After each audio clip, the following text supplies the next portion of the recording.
Greetings, Hive fans, and welcome to another video where I help you play Hive like a champion. This is Game 5 of the 2023 Hive Online World Championship Gold Medal match between Alex Norman, playing under the name Aenorman43, up against Joe Schultz, current and three-time world champion, playing under the name Jewdoka. After 4 games, Alex has a 3-1 lead, so with these next 2 games, all he has to do is pull out a draw to become the new world champion. Will he do it, or will Jewdoka find it in himself to fight his way back into tiebreaks? We're going to see, and this was an exciting game, believe me. A must-win for world champion Jewdoka playing black. And we know that playing black is not the easiest thing to do to get a victory. So both players open with ladybugs. It is very common at this level of play. Alex plays an ant. Jewdoka plays a queen and elbow. And Alex chooses a Z queen configuration. And then both players play anti-spawn defenses. Ladybug, queen, and pillbug in line. Black sacrifices an ant. And note, this is an interesting instructional position here because Alex chose to pin the black ant in line, even though that leaves this spot here available for a defending mosquito that would immediately have ant power. And that's exactly what Jewdoka does, is takes advantage of that to bring in the mosquito. Another ant spawns, and then Jewdoka sacrifices his second ant. And with this ant sacrifice, it becomes clear that Jewdoka is going to go for an inner hive game. He's going to leave the outer part of the hive controlled by Alex. He's going to look to fight his way from the inner part of the hive.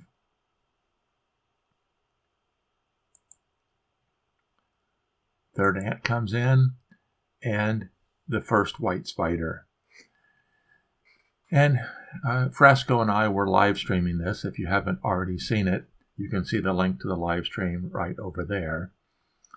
And Frasco made an interesting comment later on in the game. He said, 50 moves later, white is going to regret this spider placement.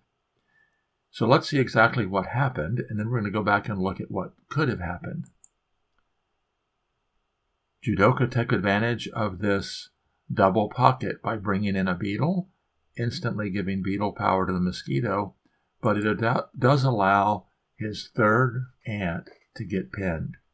So white definitely is controlling the outside of the hive. All 3 of black ants are pinned, but as you'll see shortly, he will be getting bugs atop the hive. Now let's go back and look at what could have happened here.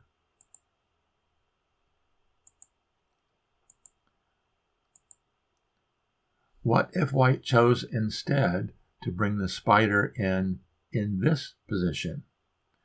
Well, there's 2 obvious choices for Jewdoka here. One of them is to go ahead and continue with the beetle.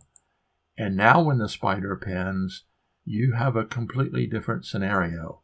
This is a wide open space. It's not the hex trap that it was previously. And then, of course, the beetles could continue up. The other option is potentially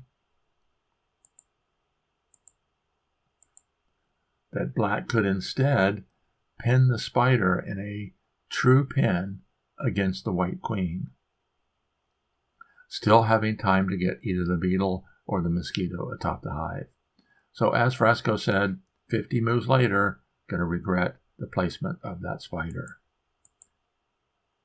But at the time, it looked like a good choice for the spider because when the black beetle comes in, the white spider pinned the black ant.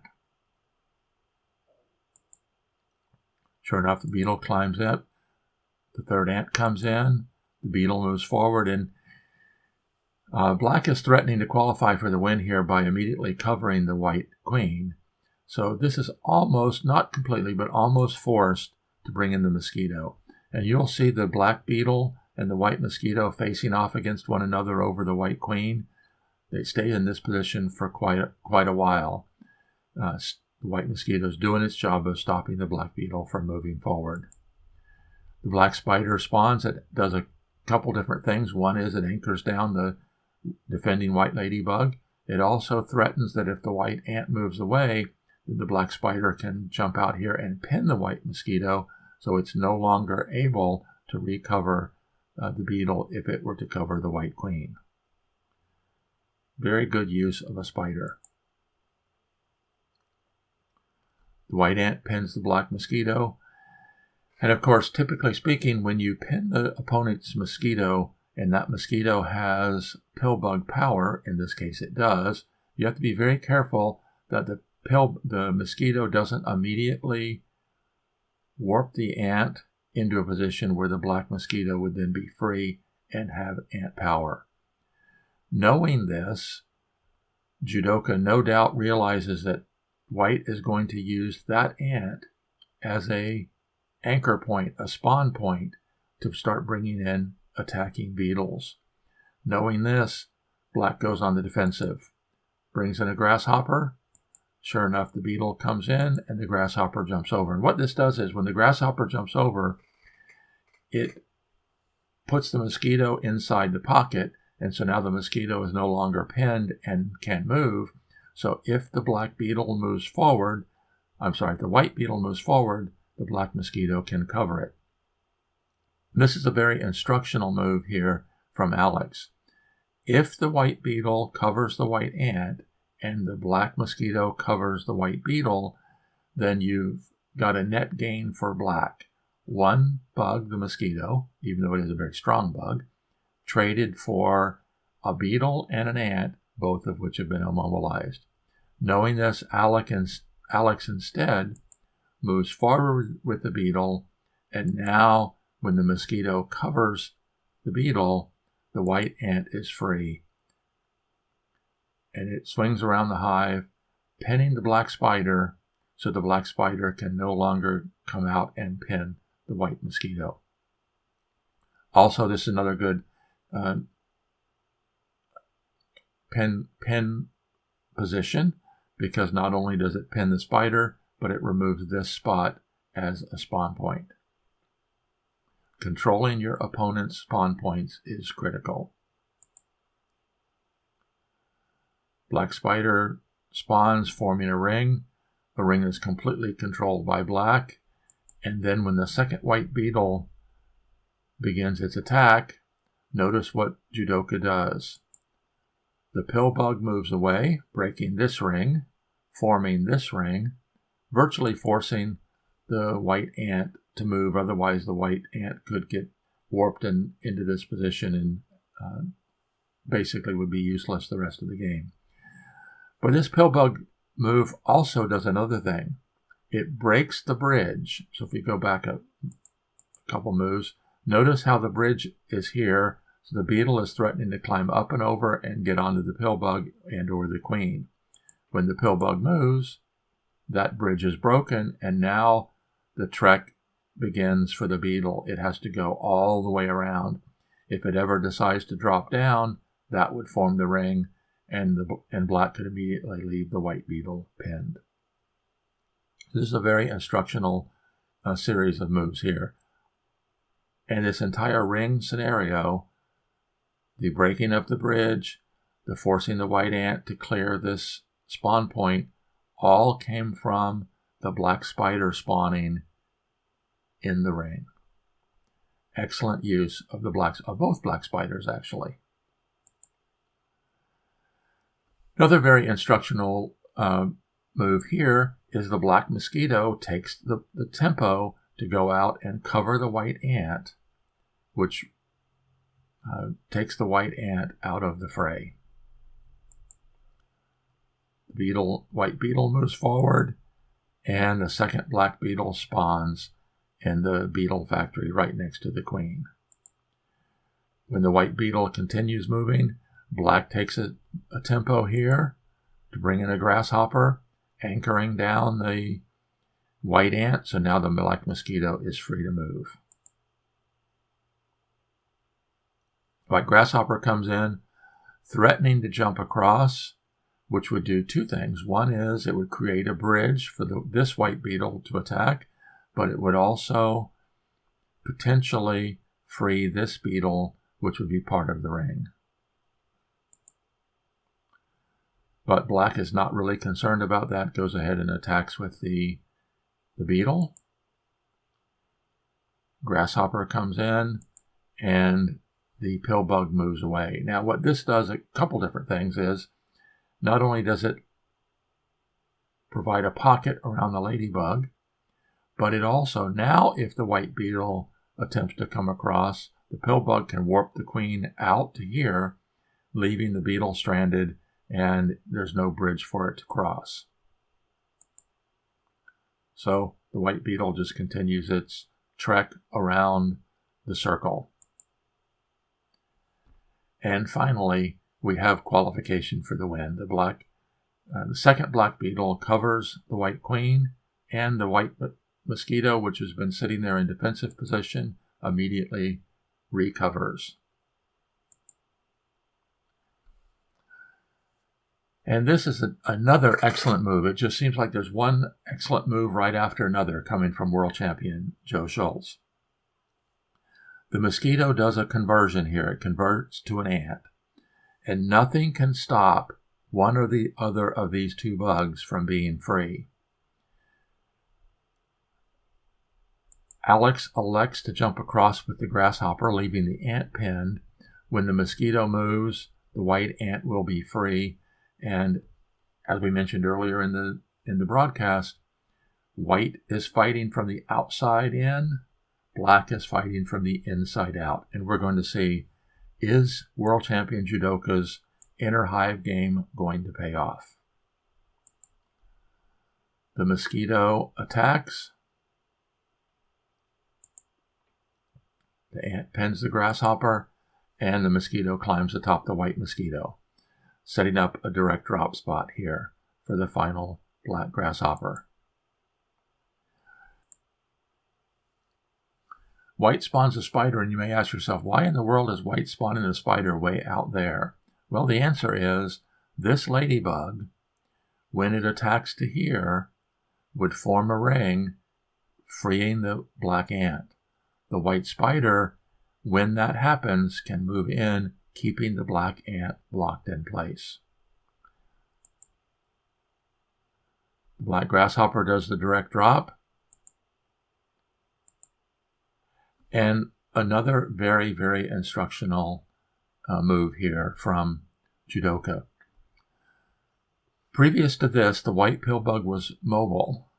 Not only did the white pill bug have defending ability to warp the bugs away out of these two spots, but also the white pill bug could itself move away. By covering the defending white bug, what black has done is it means that at least this one spot is going to be occupied by a white bug. It is not going to take a black bug to do it. So when you're on the attack, if you can look for opportunities to cover or pin or block a bug in a defensive position, one that fills their own queen's kill spots, that can save you one bug in your attack. Very good example of this here with the mosquito covering the white pill bug. Finally, the ladybug moves over, threatening to free the black ant. The white spider blocks the black ant in. And this was the move that I missed when looking at this. I think Frasco and I both did. What a wonderful move by black. He forced the white spider to block in the black ant, but it also blocked in the first spider. So now the black ant has free shot to take the setup shot, and nothing can stop black from taking the kill shot. At this point, it was probably all over earlier than that. We just, Frasco and I just missed this while we were watching it. And this was where Frasco came up with the title for this video, 50 Moves Later. he's going to regret the placement of that spider. And sure enough, white doesn't really have anything to do here, but he attacks the spider. The ant takes the setup shot, and the pill bug takes the kill shot. What an exciting game. What a lesson from the world champion, Joe Schultz. He had one move after another that were just absolutely precise and perfect. And he did an excellent job of showing how an inner hive fight can win against the outer hive control. So, Jewdoka won as black. Score at this point in time was Aenorman43, Jewdoka 2, going into Game 6. With Jewdoka playing white, it's another must-win situation for white. All Alex has to do is come up with a draw or better for black, and he becomes the world champion. And if you've been following along, you'll realize that Jewdoka did pull out Game 6 as well and forced tie breaks. So what an excellent example from two excellent players in the 2023 Hive Online World Championship gold medal match, Game 5. Congratulations to Jewdoka for an excellent game, an excellent victory, and it was a very, very entertaining one, no doubt about it. Lasted well over an hour, 40 minutes for Jewdoka, 32 minutes for Aenorman, and it was exciting. So, as always, there's a link down below. You can buy me a coffee if you'd like to support my channel financially. Links down below also for my books and Joe's book. We're waiting patiently for Joe's second book in his trilogy, The Canon of Hive, to come out, the book on openings. Hopefully, once the World Championship is over, he'll be able to spend more time in writing and editing the book, because I know it's a lot of work to do that. So, as always, I am here helping you play Hive like a champion. Until next time, this is Randy Ingersoll signing off. And if you haven't already, click the subscribe button. Here's a couple videos that you might find interesting. Thanks.